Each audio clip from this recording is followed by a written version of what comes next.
कराची का वो पुराना मोहल्ला, डिफेंस हाउसिंग सोसाइटी के पास का एक शांत इलाका।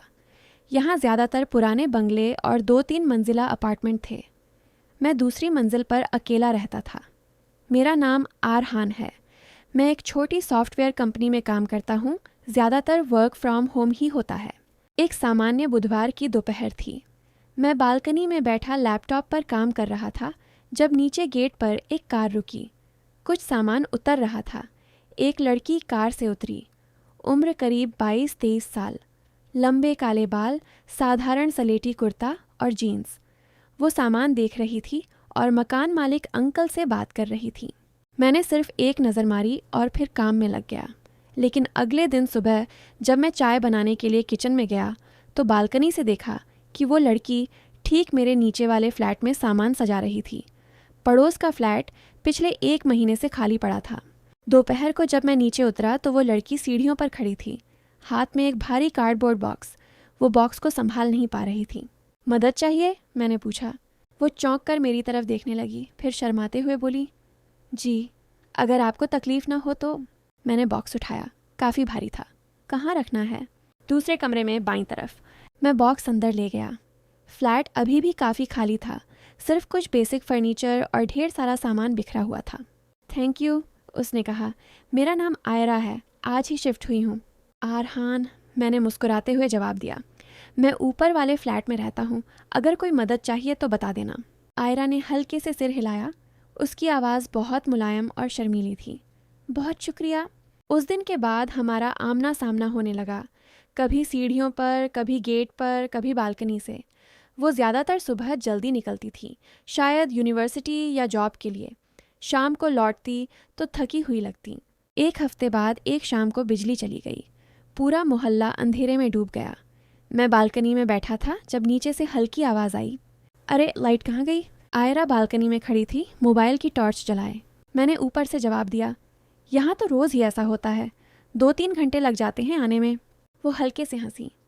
मुझे तो अभी पता चला, मैं तो सोच रही थी कि फ्यूज़ उड़ गया होगा। हम दोनों बालकनी से ही बात करने लगे। पहले कुछ मिनट मौसम और लोड शेडिंग पर, फिर धीरे धीरे और बातें। आयरा ने बताया कि वो लाहौर से आई है, यहाँ मास्टर्स कर रही हैं इंग्लिश लिटरेचर। अकेली रह रही है क्योंकि उसके अब्बू आमी लाहौर में ही हैं। वो थोड़ी इंट्रोवर्ट है, ज़्यादा लोगों से मिलना जुलना पसंद नहीं करती। यहाँ नया शहर, नया फ्लैट, थोड़ा अजीब लग रहा है, उसने कहा। समय लगेगा, लेकिन मोहल्ला शांत है, लोग अच्छे हैं, मैंने रियश्योर्ड किया।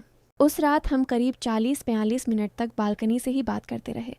बिजली आई तो उसने कहा, अच्छा लगा बात करके, अकेले में समय नहीं कट रहा था। मुझे भी, मैंने जवाब दिया। अगले कुछ दिन हमारा सामना बढ़ने लगा। कभी वो ऊपर आकर पूछती कि पास में अच्छी किराने की दुकान कौन सी है। कभी मैं नीचे जाकर पूछता कि उसका वाईफाई काम कर रहा है या नहीं। छोटी छोटी बातें। लेकिन हर बार जब वो मुस्कुराती, मुझे एहसास होता कि ये छोटी मुलाकातें धीरे धीरे कुछ और बन रही हैं। एक शाम को जब मैं बालकनी में चाय पी रहा था, आयरा नीचे बालकनी में आई। उसने ऊपर देखा और हल्के से हाथ हिलाया। चाय पी रहे हो? उसने पूछा। हाँ, तुम्हें चाहिए तो बना के भेज दूँ? वो शर्मा गई। नहीं, बस पूछ रही थी।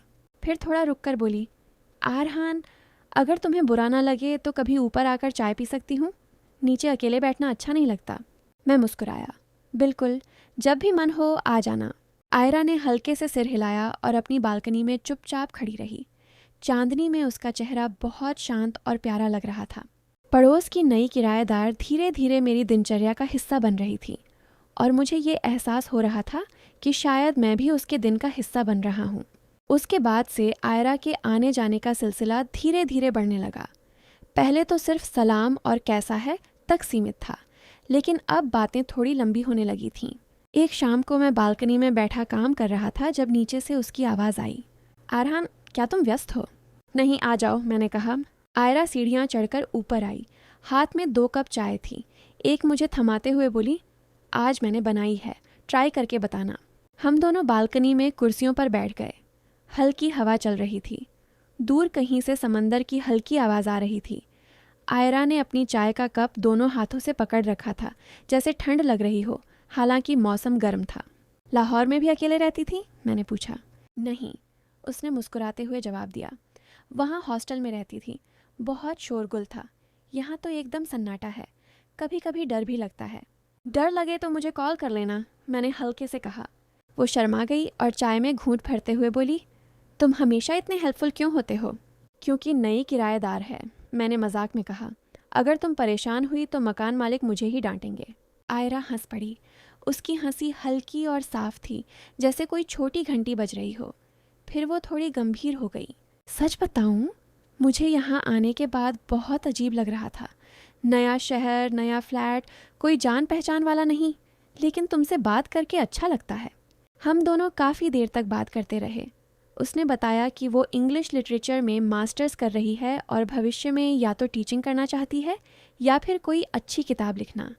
मैंने अपनी जॉब, अपनी पुरानी किताबों का शौक़ और कभी कभी रात को अकेले समंदर किनारे घूमने की आदत के बारे में बताया। रात के 9 बज चुके थे। आयरा ने उठते हुए कहा, मुझे अब जाना चाहिए, कल सुबह क्लास है। ठीक है, केयरफुल जाना। वो सीढ़ियाँ उतरने लगी, फिर अचानक रुक कर मुड़ी। आरहान, अगली बार अगर तुम्हें समय हो तो मेरे फ्लैट में आ जाना। मैं कुछ खाना बनाऊंगी। अकेले खाना खाना अच्छा नहीं लगता। मैंने हल्के से सिर हिलाया। ज़रूर। उसके जाने के बाद बालकनी में अकेला बैठा मैं सोच रहा था कि ये लड़की कितनी शर्मीली और संकोची है, फिर भी बातों में गहराई है। हर बार जब वो मुस्कुराती थी, मुझे लगता था कि उसके चेहरे पर एक हल्की सी उदासी भी छिपी रहती है। अगले कुछ दिन और गुजरे। अब हमारा रोज़ का कांटेक्ट बढ़ गया था। कभी वो ऊपर आकर पूछती कि वाईफाई का पासवर्ड क्या है, कभी मैं नीचे जाकर पूछता कि उसका गैस सिलेंडर ठीक से काम कर रहा है या नहीं। छोटी छोटी बातें, लेकिन हर मुलाकात में हम थोड़ा और करीब आते जा रहे थे। एक शुक्रवार की शाम को बारिश शुरू हो गई। कराची की वो अचानक तेज़ बारिश जिसमें सब कुछ भीग जाता है। मैं बालकनी में खड़ा बारिश देख रहा था जब आयरा भी अपनी बालकनी में आ गई। बहुत तेज़ बारिश है, उसने कहा। हाँ, आज तो लाइट भी चली गई तो मज़ा आ जाएगा, मैंने हंसते हुए कहा। बारिश की आवाज़ के बीच हम दोनों बालकनी से ही बात करने लगे। पानी की बूंदें छत से टपक रही थीं। आयरा ने अपने बालों को पीछे किया और बोली, आरहान, तुम्हें कभी अकेलापन बहुत ज़्यादा लगता है? सवाल अचानक था। मैंने एक पल सोचा और जवाब दिया, लगता है, खासकर रात को जब काम ख़त्म हो जाता है, लेकिन मैंने आदत डाल ली है। तुम्हें? बहुत लगता है, उसने धीरे से कहा। लाहौर में दोस्त थे, परिवार था, यहाँ सब नया है। कभी कभी लगता है कि मैं यहाँ क्यों आई। उसकी आवाज़ में एक हल्की सी कंपकंपी थी। मैंने कुछ पल चुप रहकर कहा, अगर कभी बहुत बोर हो या अकेला महसूस हो तो ऊपर आ जाना, मैं ज़्यादातर घर पर ही होता हूँ। आयरा ने ऊपर देखा। बारिश की वजह से उसकी आंखें चमक रही थीं। पक्का? पक्का। बारिश थोड़ी कम हुई तो उसने कहा, कल शाम को मेरे यहाँ आना, मैं खाना बनाऊंगी। बस अगर तुम्हें कोई प्रॉब्लम ना हो। मैं आऊँगा, मैंने मुस्कुराते हुए कहा। उस रात सोते समय मेरे मन में एक अनोखी सी गुनगुनाहट थी। पड़ोस की नई किराएदार अब सिर्फ पड़ोसी नहीं लग रही थी, वो धीरे धीरे मेरे दिन का एक ख़ास हिस्सा बन रही थी और मुझे लग रहा था कि शायद मैं भी उसके लिए कुछ ख़ास बन रहा हूँ। अगली शाम मैं ठीक 7 बजे आयरा के फ्लैट पर पहुँचा। हाथ में एक छोटा सा प्लांट था, एक छोटा मनी प्लांट जिसे मैंने नीचे वाले गार्डन से लिया था। दरवाज़ा खुला तो आयरा मुस्कुरा रही थी। हल्का पीला कुर्ता पहने थी, बाल खुले हुए थे। फ्लैट में हल्की सी खुशबू आ रही थी, चावल और मसालों की। वेलकम, उसने कहा, आओ अंदर। फ्लैट अब पहले से काफ़ी बेहतर लग रहा था। कुछ पेंटिंग्स दीवार पर लगी थीं, एक छोटी सी किताबों की शेल्फ भी बन गई थी। टेबल पर 2 प्लेटें सजी हुई थीं, चिकन करी, रोटी और सलाद। वाह, तुमने इतना कुछ बना लिया, मैंने हैरानी से कहा। कोशिश की है, वो शर्मा गई। लाहौर स्टाइल है, उम्मीद है पसंद आएगा। हम दोनों टेबल पर बैठ गए। खाना सच में बहुत स्वादिष्ट था। बातें शुरू हुईं तो रुकने का नाम नहीं ले रही थीं। उसने अपनी लाहौर वाली ज़िंदगी के किस्से सुनाए, कॉलेज, दोस्त, परिवार। मैंने भी अपनी ज़िंदगी, अपनी पुरानी गलतियों और सपनों के बारे में बताया। खाना ख़त्म होने के बाद हम बालकनी में चाय लेकर बैठ गए। रात का माहौल शांत था, हल्की हवा चल रही थी। आयरा ने चाय का कप हाथ में लेकर धीरे से कहा, आरहान, मुझे यहाँ आने के बाद सबसे अच्छी चीज़ मिली है वो तुम हो। तुमने मुझे अकेला महसूस नहीं होने दिया। मैंने उसके चेहरे की तरफ देखा। चांदनी में उसकी आंखें नम लग रही थीं। मुझे भी आयरा, तुम्हारे आने के बाद मेरा फ्लैट ऊपर अकेला नहीं लगता। कुछ पल चुप्पी रही, फिर उसने हिम्मत करके पूछा, क्या तुम्हें कभी ऐसा लगा है कि कोई इंसान बिना कुछ कहे भी बहुत कुछ कह देता है? लगा है, मैंने धीरे से जवाब दिया, जैसे अभी तुम्हारी आंखें कुछ कह रही हैं। आयरा ने शर्माकर आंखें झुका लीं, लेकिन मुस्कान छिपी नहीं। फिर उसने धीरे से अपना हाथ आगे बढ़ाया और मेरी उंगलियों को छू लिया। उसकी हथेली नरम और थोड़ी ठंडी थी। मैंने भी अपनी उंगलियां उसके हाथ में फंसा दीं। हम दोनों काफ़ी देर तक हाथ पकड़े बालकनी में बैठे रहे। रात के 10 बज चुके थे। आयरा ने धीरे से कहा, कल मैं लाहौर जा रही हूँ। अम्मी की तबीयत ठीक नहीं है, 3-4 दिन लगेंगे। मेरे दिल में एक हल्की सी चुभन हुई। ठीक है, केयरफुल जाना और जब मन करे तो मैसेज कर देना। वो मुस्कुराई। ज़रूर करूँगी। जाते जाते दरवाजे पर उसने एक बार फिर मुड़कर मुझे देखा। आरहान, वापस आकर सबसे पहले तुमसे ही मिलूंगी। मैं इंतज़ार करूँगा, मैंने कहा। वो अंदर चली गई। मैं सीढ़ियाँ चढ़कर अपने फ्लैट में आया। बालकनी में खड़े होकर नीचे उसके फ्लैट की तरफ देखा। हल्की रोशनी अभी भी जल रही थी। अगले 4 दिन मेरे लिए अजीब से गुजरे। काम में मन नहीं लगता था। हर शाम बालकनी में बैठकर उसकी बालकनी की तरफ देखता। कभी कभी वो मैसेज करती, यहाँ बारिश हो रही है, अम्मी बेहतर हैं, तुम्हें याद आ रही है।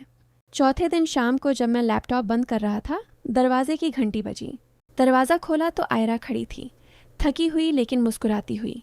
हाथ में एक छोटा सा पैकेट था। मैं सीधा यहाँ आ गई, उसने कहा। अभी तक घर भी नहीं गई। मैंने उसे अंदर आने दिया। वो मेरे सामने खड़ी थी। आंखों में थकान थी, लेकिन एक नई चमक भी थी। आरहान, उसने धीरे से कहा, इन 4 दिनों में मुझे एहसास हुआ कि मैं तुम्हारे बिना यहाँ अकेली नहीं रहना चाहती। मैंने आगे बढ़कर उसके दोनों हाथ अपने हाथों में ले लिए। तो अब अकेली नहीं रहोगी। आयरा ने हल्के से मेरे सीने पर सिर रख दिया। उसकी सांसें धीमी और गर्म थीं। मैंने अपनी बाहें उसके चारों ओर डाल दीं। पड़ोस की नई किराएदार अब सिर्फ पड़ोसी नहीं रही थी। वो मेरी जिंदगी का सबसे खूबसूरत और शांत हिस्सा बन गई थी।